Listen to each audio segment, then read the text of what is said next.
Mucho gusto saludarte, Alan Alanís, director de análisis y estrategia bursátil del Grupo Financiero Santander. Alan, ¿cómo estás? Qué gusto en saludarte. Muy bien, David. Buenas noches. ¿Y cómo estás tú? Bien, y le digo que una tradición que nos debemos robar es la del Día de Gracias y pararnos y dar las gracias por el año. Entonces te deseo que tengas un feliz día y que tu familia también lo tenga. Muchísimas gracias, igualmente. Oye, Alan, a ver, ¿qué lectura le das a la minuta que hoy se conoció de la Junta de Gobierno de Banco de México? Porque hay muchos cambios desde mi punto de vista, sutiles pero cambios en la posición, ¿no? Sí, mira, yo creo que hay que contextualizar el tema de la política monetaria en México en un contexto de la política económica completa de México. Yo creo que una de las políticas económicas menos entendidas es la mexicana por los propios mexicanos. El análisis que hemos hecho en Santander muestra que esta es una política que está basada en 5 pilares. Te los comento muy Sí, sí. rápidamente. La disciplina, perdón, Sí, bueno.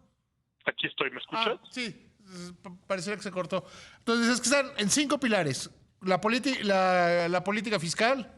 La política fiscal disciplinada, aunque vive una pandemia, no subimos el nivel de endeudamiento. Política monetaria independiente, que es lo que me estás preguntando, ¿verdad? Tercer pilar, alineación comercial con Estados Unidos. Digo, el presidente ha ido a Estados Unidos 5 veces y no ha ido a China y no ha ido a Europa, entonces de ahí viene ese ejemplo.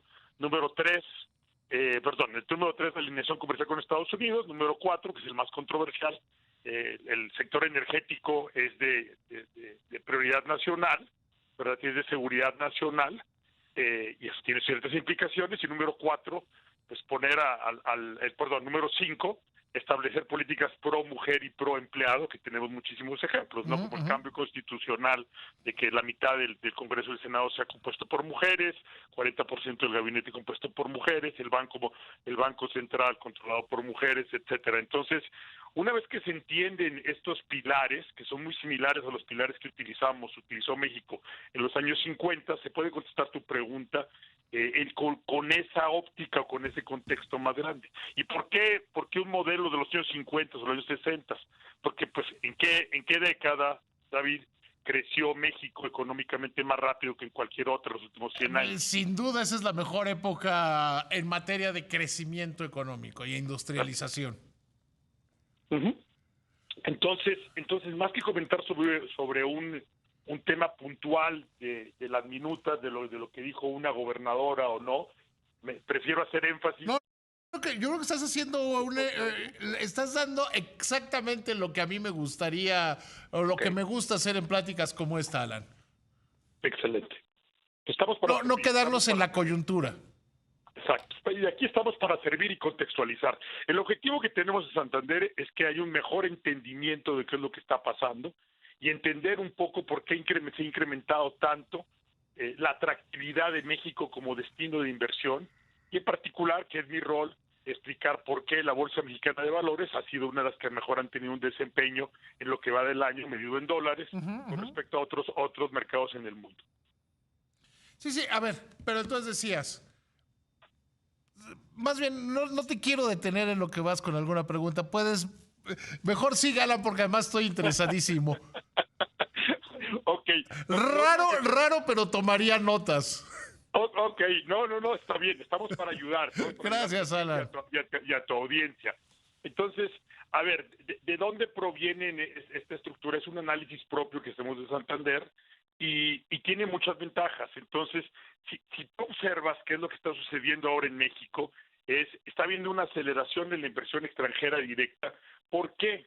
Porque pues somos un país que exporta más manufacturas que lo que exportan todos los países de Sudamérica de commodities combinados. Es decir, si tú sumas todo el cobre que exporta Chile, Perú, más todo el petróleo y la soya y el café que exporta Brasil y todo el trigo que exporta Argentina, nosotros exportamos más manufacturas, ¿no? Somos una potencia en el sector automotriz, en el sector de aparatos electrónicos. En la parte automotriz, nada más para darte una idea, exportamos 9,000 automóviles diarios a Estados Unidos. ¿Sabes lo que son 9,000 automóviles? es si los estacionamos diariamente del Zócalo al aeropuerto de la Ciudad de México, tendríamos que estacionarlos 5 veces, o sea, ir y venir 5 veces cada día. Sí, o poner 5 pisos Exactamente, mucho mejor como lo estás diciendo tú, o poner 5 pisos. Entonces yo creo que a veces nos perdemos en los detalles de corto plazo, en los detalles de qué es lo que está pasando, y es una realidad humana, biológica, de sobrevivencia, enfocarnos en lo que está negativo. Pero hay veces que hay que tratar de ser un poco más objetivos, y yo creo que México se está pasando por un muy buen momento. Esperábamos que el crecimiento económico fuera abajo del 1% a principios de este año. Ahora el consenso está arriba del 3%, entre 3 y 3,5%. Entonces, pues hay que ver también... A ver, yo te diría que cuando doy una plática, la primera pregunta que hago es, ¿cómo se imaginaban que en el 18 que iba a ser el 24, el 23? Y nadie nos lo imaginábamos así, salvo el gobierno que tenía una teoría que tampoco era viable, ¿no? Claro, y aquí nuestro objetivo como banco, de nuevo, es ayudar, no es defender una política ni mucho menos atacarla, sino es incrementar el entendimiento. A nosotros estamos aquí enfocados en nuestros clientes y tenemos que tener los ojos vistos hacia el futuro de qué es lo que puede pasar para poder asesorar mejor a nuestros clientes. Oportunidades como la que tú nos estás dando es simplemente para compartir ese nivel de entendimiento con tu audiencia. Ahora bien, después de esta explicación y con base en la minuta, hacia dónde para entenderle mejor? ¿Hacia dónde se va a mover Alan para entenderle de una mejor manera lo que va a pasar? Pues quizá hacia el 24 y el 25.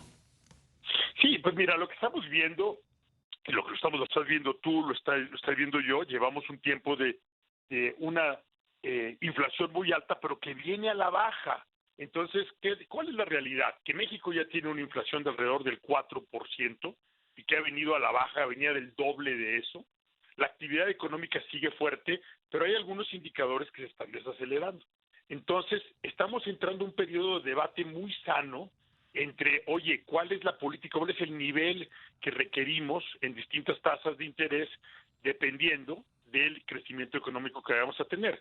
Para todo esto hay muchos factores, entre ellos la actividad económica en Estados Unidos, de las más importantes que hay que seguir observando. Entonces, yo te diría que todavía, o sea, se está empezando a perder un poco el consenso de qué es lo que viene hacia adelante en la parte monetaria. Yo creo que Banco de México da algunas señales. Recordar que la meta de inflación es 3%. Porque como que ya se había creado una narrativa entre ustedes los analistas, entre nosotros los periodistas, de que 4 está bien. Punto número 1. Punto número 2. El cambio sutil, pero el cambio en la minuta de decir que se van a mantener, ya no por un tiempo prolongado, sino que se van a mantener altas las tasas, habla de que en la Junta de Gobierno también se está dando ese debate, ¿no? Claro. Y nuestra posición oficial como banco, de los economistas del banco, yo soy el jefe de estrategia de análisis bursátil, pero nuestros economistas acaban de cambiar el estimado de que va a haber una reducción en tasa de interés el 8 de febrero, de 11.25, donde estamos ahora, a 11%. A ver, pero ese sería, y yo creo que los bancos de México ya lo se planteó, que si hicieran eso, sería una decisión de no el inicio de una tendencia, sino que sería una medida que Jonathan Heath, el subgobernador de Banco de México, la calificó como una medida de ajuste fino.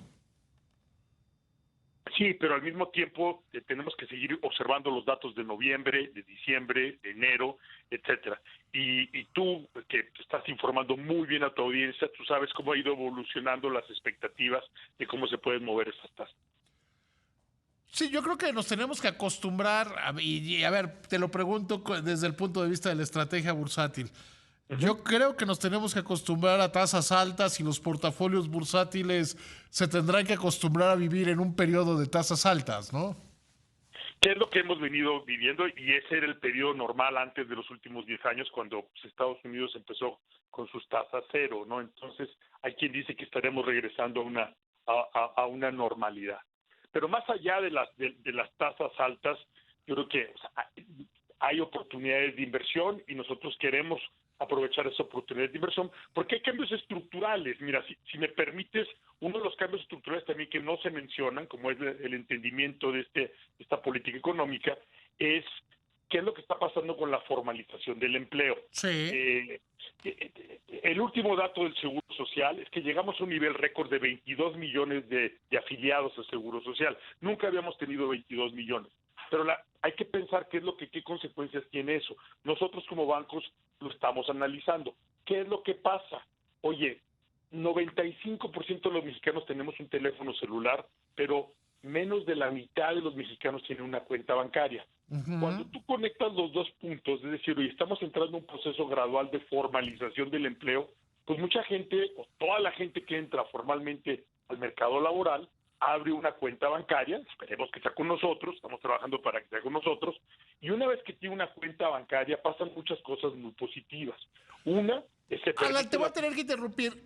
Nos vamos a un corte y me esperas en la línea. Claro. Gracias, Alan. Continúo conversando con Alan Alanís, director de análisis y estrategia bursátil del Grupo Financiero Santander. Discúlpame por haberte interrumpido cuando ibas a mitad de una idea grande. No hay ningún problema. Aquí la idea es ayudar a la audiencia, ayudarte a ti. Estábamos hablando simplemente de que esta formalización y el nivel récord que tenemos de afiliados en el IMSS permite que haya una bancarización. Eso es a lo que iba. Y yo creo que la gente no está hablando de toda la importancia que tiene esa bancarización.